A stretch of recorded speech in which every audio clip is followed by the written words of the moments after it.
It's now or never. It's do or die if you want to live your dreams.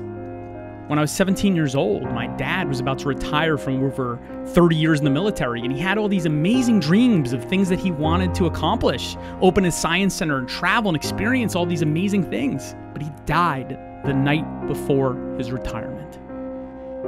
And it was the biggest life lesson I could have ever gotten. You can't wait. There might never be an opportunity. And I was just this skater kid that picked up a camera and started making videos, but I was hooked. I knew I wanted to make something out of this. And so I quit college, I moved to Manhattan, and I built my first production company. But I had no idea what I was doing, what I was getting myself into. And in the early 2000s, I woke up one morning and I couldn't make payroll. I was 2 months behind on my personal rent, and I'm over $250,000 in debt. And I went, shit, what have I done? What do I do? And how do I get out of this? And the only thing I could think of was to put an ad on Craigslist and rent out my apartment.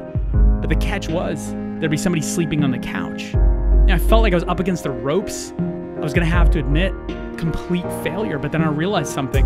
All these problems that I was having, they weren't problems, they were just excuses. And on the one hand, I didn't want to admit to myself that it was my fault, but on the other, once I did,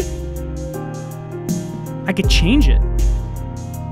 So I dragged myself off the couch and I just started working day and night, focused on only just getting results.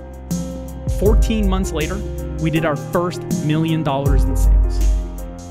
Now fast forward 10 years and I'm running my second multi-million-dollar company, Bold Worldwide. But this time, we're gonna grow this company to over $100 million. But it's not about the money.